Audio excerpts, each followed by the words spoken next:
The data is in for November, and this is your Vancouver market update. Sales are down double digits year over year, while inventory is still sitting well above the 10-year average, but month to month, it's quietly starting to trend down across almost every single segment. That combo is creating some really interesting pockets of opportunity for buyers and a few areas where sellers still have the upper hand. So let's walk through all this with the slide deck on screen here.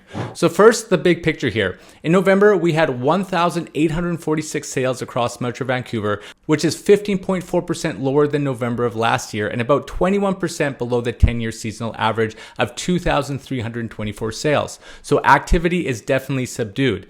New listings came in at 3,674, basically flat to last year, but still 3% above the 10-year average.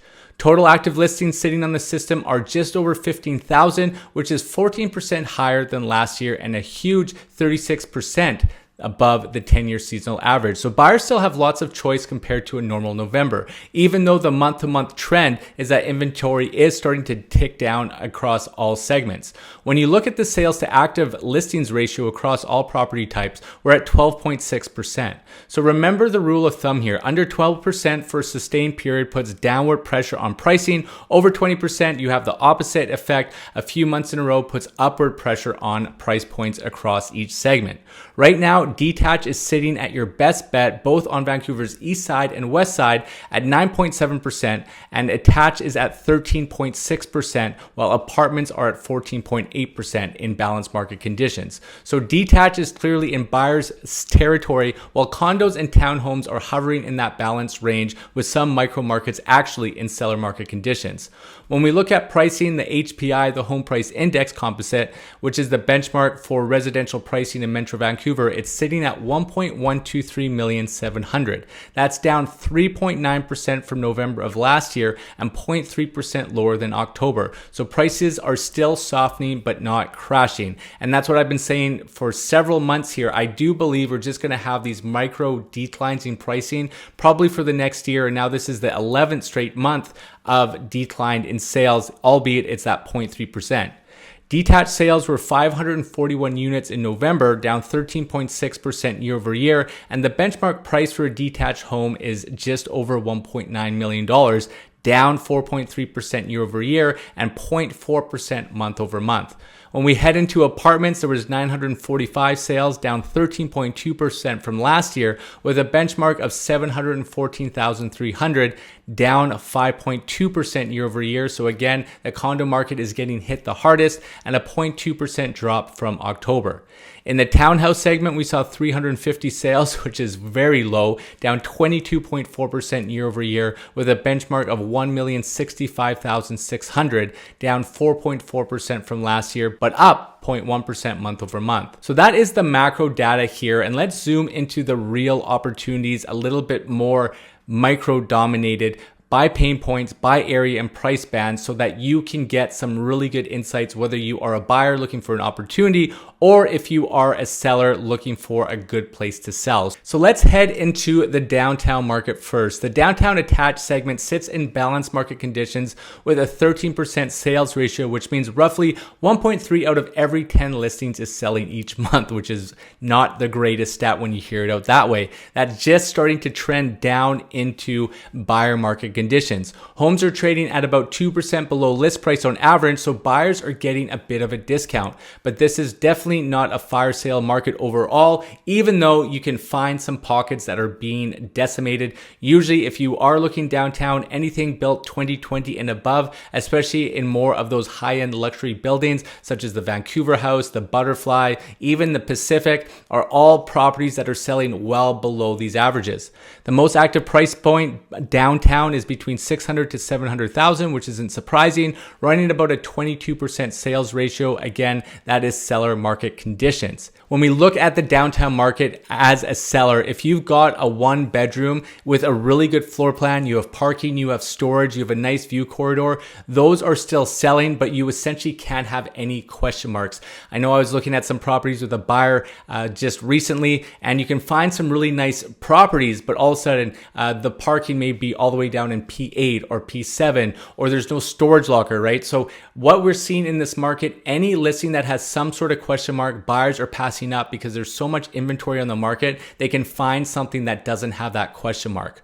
On the buyer side, the best opportunities downtown are at the top end. As I mentioned, Cole Harbor is a segment that has just been hit for well over a year, and larger 3-bedroom condos. And then if you are looking at price points of $5 million and up, there is again a lot of selection and a lot of opportunity up there. There's more inventory and absorption is slower, and buyers have a lot more room to negotiate on price and terms in those segments.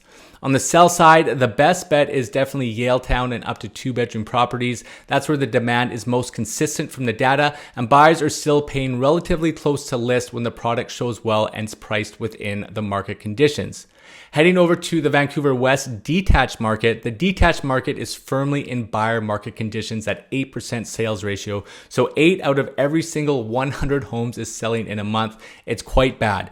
And there is a lot of value out there. Average homes on the west side are selling about 7% below list price, which is a big gap and a clear sign that sellers who are anchored to those 2021 numbers are getting punished with price reductions and low offers. Even in that environment, there are pockets that are moving. The most active price band on the west side is between 1.75 to 2 million, posting about a 25% sales ratio, so sellers market conditions. So if you own a more entry-level west side home in that price band and you price it to the comparables, you're in one of the healthiest slices of the detached segment currently. For buyers, the best hunting ground on the west side is the true luxury tier, 7.5 million and up, particularly in South Granville and 3 to 4 bedroom homes. This segment has a lot more supply relative to demand. Days on market are longer, and you're seeing meaningful discounts negotiated. I'm even seeing on the west side, and we'll go into it a bit on the attached market, some of these pre-sell luxury condo markets and townhouse markets are offering discounts of upwards of $280,000. So if you are looking for something like that, remember, or the slide deck, reach out to me. I'll send you all that information. For sellers, the best bet is definitely Mackenzie Heights right now, and smaller homes up to 2 bedrooms. That combination of neighborhood and product still sees decent absorption. And when something is sharp and well priced, it moves. Likely with obviously a detached home that's 2 bedroom, these are going to be bought up by developers who are looking to develop the property. Going into Vancouver's west side, the attached market, so condos and townhomes, we are seeing a balanced market with a 15% sales ratio. That means that 1.5 out of 10 listings are selling each month, and homes here are going for about 3% below list price on average. Not as deep a discount on detached, but buyers still have a bit of leverage. The hottest price band for the west side attached market is between 7 to 800,000. So those are going to be 1 bedrooms, maybe an older 2 bedroom in that range, running around 28% sales ratio, and that is a clear seller's pocket. If you own a 1 bedroom in that range, and especially if you're in a good building near transit, that's where some of that demand is stacked. For buyers, the sweet spot is larger attached product between 1.75 million and 2 million in neighborhoods like Dunbar, Oak Ridge, South Cambie, and South Granville, with minimum 4 bedrooms. Those bigger townhomes and stacked units, maybe even some of those larger townhomes, cater to families, but there's a smaller buyer pool, and you definitely have a lot more choice to negotiate. Again, I received a text not too long before filming this video for some of those higher end properties, and they are desperate. They are reaching out to clients of mine who've gone through there, and even though that we're entry level on our journey, they are already offering up negotiations and as well as seller commission bonuses for both a buyer, for agents, and even entertaining subject to sale offers as well. For sellers, the best opportunities are in Kitts, Mount Pleasant, and Point Grey, particularly up to the 1 bedroom properties. Those areas still benefit from the lifestyle, demand, walkability, character, and obviously proximity to UBC or downtown, and they hold up better even when the broader market is soft. As we go east to the detached market, the detached east side market is also in buyers market conditions at 9% sales ratio, just a tick above the west side, and the discount to list is smaller than the west side, with homes selling about 1% below asking on average. But again, buyers definitely have the edge. The most active price band on the east side for detached is 1.25 to 1.5 million, running around at a 28% sales ratio. But again, from 1.25 to 1.5, you're going to be getting homes that are on very small lots, small frontages, irregular lots. Entry-level east side houses in that band usually But with that data, we know that they are still moving quickly if they're priced correctly. For buyers, the best value is higher up the ladder between 2 to 2.25 million in neighborhoods like Collingwood, Fraser, Fraser View, Killarney, and Maine, and specifically larger homes with around 7 bedroom. That's often investor product or multi-generational homes where the buyer pool is thinner, so negotiability is higher on those. Also with Collingwood, and I've prefaced this before, the sales numbers there are really bad and favor buyers just because there's a ton of land assembly around there. But the problem with that, with the OCP and with the density that was brought into Collingwood, developers aren't buying that land, and the ones that are transformed to a higher density, they can't even sell to a smaller developer because it just does not make sense. So there's some real issues with some of this density that no one saw happening. Everyone thought they hit the lotto, and now developers do not want to touch a lot of these properties because the cost of construction is too much. Sellers are still unreasonable, and then you can't even fall in line with its best use. If you want to sell it to a smaller time developer, they don't want the property either. So there's a little bit of a mushy middle with some of these higher density products that we are seeing right now. For sellers, the best bet is the Victoria area with up to 2-bedroom homes. That mix of price point and location is still seeing consistent demand, especially from end users who want a detached home but can't stretch to the premium pockets. Again, these are likely going to be people that are tearing these down for duplexes or multiplexes. On the east side attached market for both condos and townhomes, the east side attached is one of the stronger segments right now. It's technically a balanced market, but at a 20% sales ratio, so it's starting to tip into seller market conditions. Homes are still selling about 2% below list on average, but this is a much tighter segment than the detached segment.